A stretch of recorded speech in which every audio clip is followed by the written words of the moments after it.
ಯೆಹೋಶುವನ ಗ್ರಂಥ ಅಧ್ಯಾಯ 2.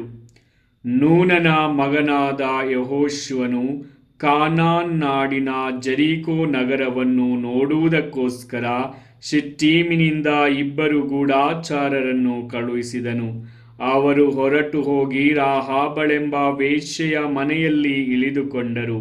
ಇಸ್ರಾಯೇಲಿನ ಕೆಲವು ಜನರು ನಮ್ಮ ನಾಡಿನಲ್ಲಿ ಸಂಚರಿಸಿ ನೋಡಲು ಈ ರಾತ್ರಿ ನಗರಕ್ಕೆ ಬಂದಿದ್ದಾರೆಂದು ಜೆರಿಕೋವಿನ ಅರಸನಿಗೆ ತಿಳಿಸಲಾಯಿತು. ಅವನು ರಾಹಾಬಳಿಗೆ, ನಿನ್ನ ಮನೆಯಲ್ಲಿ ಇಳಿದುಕೊಂಡಿರುವ ಆ ವ್ಯಕ್ತಿಗಳನ್ನು ತಂದೊಪ್ಪಿಸು. ಅವರು ನಾಡನ್ನೆಲ್ಲ ಸಂಚರಿಸಿ ಬೇವು ಮಾಡಲು ಬಂದವರು ಎಂದು ಹೇಳಿ ಕಳುಹಿಸಿದನು. ವೇಶ್ಯೆ ಆ 2 ಅಡಗಿಸಿಟ್ಟು ಕೇಳಲು ಬಂದವರಿಗೆ, ಆ ವ್ಯಕ್ತಿಗಳು ನನ್ನ ಬಳಿಗೆ ಬಂದದ್ದೇನೋ ನಿಜ.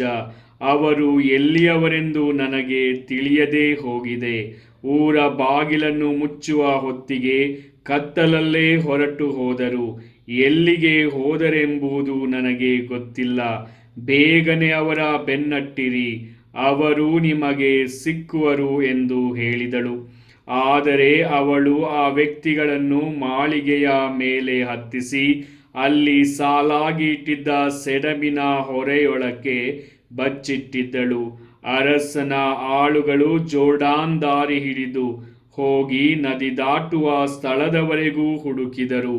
ಹುಡುಕುವವರು ಹೊರಟ ಕೂಡಲೇ ಊರ ಬಾಗಿಲನ್ನು ಮುಚ್ಚಲಾಯಿತು. ಆ ಗೂಢಚಾರರು ಮಲಗಿಕೊಳ್ಳುವ ಮೊದಲೇ ಆಕೆ ಮಾಳಿಗೆ ಹತ್ತಿ ಅವರ ಬಳಿಗೆ ಬಂದು, ಸರ್ವೇಶ್ವರ ಈ ನಾಡನ್ನು ನಿಮಗೆ ಕೊಟ್ಟಿದ್ದಾರೆಂದು ನಾನು ಬಲ್ಲೆ. ನಿಮ್ಮ ವಿಷಯದಲ್ಲಿ ನಮಗೆ ಮಹಾಭೀತಿ ಉಂಟಾಗಿದೆ. ನಾಡಿನ ನಿವಾಸಿಗಳೆಲ್ಲರೂ ಕಂಗೆಟ್ಟು ಹೋಗಿದ್ದಾರೆ.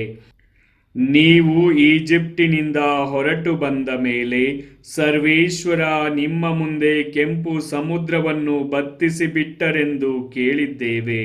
ಅಲ್ಲದೆ ಜೋರ್ಡಾನಿನ ಆಚೆ ಇರುವ ಅಮೋರಿಯರ ಅರಸರಿಬ್ಬರನ್ನು, ಅಂದರೆ ಸಿಹೋನ್ ಮತ್ತು ಓಗ್ ಎಂಬವರನ್ನು ನೀವು ನಾಶ ಮಾಡಿದಿರೆಂದು ಕೇಳಿದ್ದೇವೆ. ಇದನ್ನೆಲ್ಲ ಕೇಳಿ ನಮ್ಮ ಎದೆ ಒಡೆದು ಹೋಗಿದೆ. ನಿಮ್ಮನ್ನು ಎದುರಿಸುವ ಧೈರ್ಯ ಯಾರಿಗೂ ಇಲ್ಲ. ನಿಮ್ಮ ದೇವರಾದ ಸರ್ವೇಶ್ವರರೊಬ್ಬರೇ ಪರಲೋಕದಲ್ಲೂ ಭೂಲೋಕದಲ್ಲೂ ದೇವರು. ಆದುದರಿಂದ ಈಗ ನೀವು ನನಗೆ ನಂಬತಕ್ಕ ಒಂದು ಗುರುತನ್ನು ಕೊಡಬೇಕು. ನಾನು ನಿಮಗೆ ದಯೆ ತೋರಿದಂತೆ ನೀವು ನನ್ನ ತಂದೆಯ ಮನೆಯವರಿಗೆ ದಯೆ ತೋರಬೇಕು.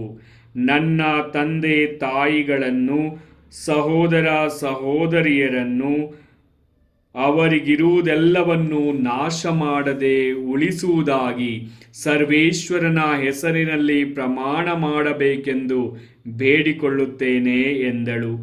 ಆಗ ಆ ಗೂಢಚಾರರು, ನೀವು ನಮ್ಮ ಸಂಗತಿಯನ್ನು ಹೊರಪಡಿಸದಿದ್ದರೆ ನಾವು ನಿಮ್ಮ ಪ್ರಾಣಕ್ಕೆ ಹೊಣೆಯಾಗಿರುತ್ತೇವೆ. ಸರ್ವೇಶ್ವರ ಸ್ವಾಮಿ ಈ ನಾಡನ್ನು ನಮಗೆ ಅನುಗ್ರಹಿಸಿದ ಮೇಲೆ ನಾವು ಕೊಟ್ಟ ಮಾತಿನಂತೆ ದಯೆಯಿಂದ ನಡೆದುಕೊಳ್ಳುತ್ತೇವೆ ಎಂದರು. ಅವಳ ಮನೆ ಊರ ಹೊರಗೋಡೆಯ ಮೇಲಿತ್ತು. ಆದ್ದರಿಂದ ಅವರನ್ನು ಹಗ್ಗದ ಮೂಲಕ ಕಿಟಕಿಯಿಂದ ಕೆಳಕ್ಕೆ ಇಳಿಸಿದಳು. ಅಲ್ಲದೆ ಅವರಿಗೆ, ನಿಮ್ಮನ್ನು ಹಿಂದಟ್ಟುವವರಿಗೆ ನೀವು ಸಿಕ್ಕದಂತೆ ಆ ಬೆಟ್ಟಕ್ಕೆ ಓಡಿ ಹೋಗಿ 3 ದಿನ ಅವಿತುಕೊಂಡಿರಿ. ಅವರು ಹಿಂದಿರುಗಿದ ಮೇಲೆ ನಿಮ್ಮ ದಾರಿ ಹಿಡಿದು ಹೋಗಿ ಎಂದಳು.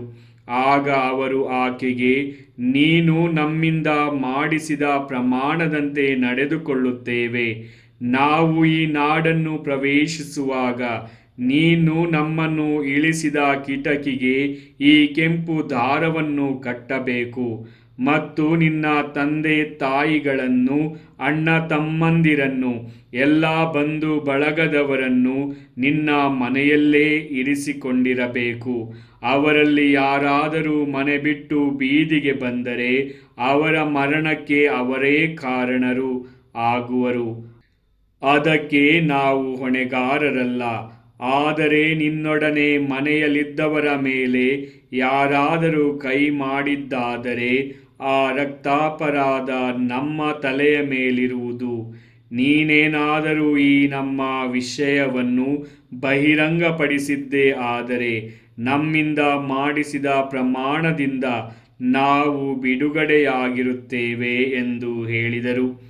ಅದಕ್ಕವಳು, ನಿಮ್ಮ ಮಾತಿನಂತೆಯೇ ಆಗಲಿ ಎಂದು ಹೇಳಿ ಅವರನ್ನು ಕಳುಹಿಸಿದಳು. ಅವರು ಹೊರಟು ಹೋದ ಮೇಲೆ ಆ ಕೆಂಪು ದಾರವನ್ನು ಕಿಟಕಿಗೆ ಕಟ್ಟಿದಳು. ಗೂಢಚಾರರು ಆ ಬೆಟ್ಟವನ್ನು ಸೇರಿ ಬೆನ್ನಟ್ಟುವವರು ಹಿಂದಿರುಗುವ ತನಕ 3 ದಿನ ಅಲ್ಲೇ ತಂಗಿದ್ದರು. ಬೆನ್ನಟ್ಟುವವರು ಅವರನ್ನು ದಾರಿಯುದ್ದಕ್ಕೂ ಹುಡುಕಿ ಕಾಣದೆ ಹಿಂದಿರುಗಿದರು. ಆಗ ಅವರಿಬ್ಬರು ಬೆಟ್ಟದಿಂದಿಳಿದು ನದಿ ದಾಟಿ ನೂನನ ಮಗ ಯೆಹೋಶುವನ ಬಳಿಗೆ ಬಂದು ತಮಗೆ ಸಂಭವಿಸಿದ್ದನ್ನೆಲ್ಲ ತಿಳಿಸಿದರು. ಇದಲ್ಲದೆ ಅವರು ಯೆಹೋಶುವನಿಗೆ, ಸರ್ವೇಶ್ವರ ಸ್ವಾಮಿ ನಿಜವಾಗಿ ಈ ನಾಡನ್ನೆಲ್ಲ ನಮಗೆ ಕೊಟ್ಟಿದ್ದಾರೆ. ಅದರ ನಿವಾಸಿಗಳೆಲ್ಲ ನಮ್ಮನ್ನು ಕಂಡು ನಡುಗುತ್ತಾ ಇದ್ದಾರೆ ಎಂದು ಹೇಳಿದರು.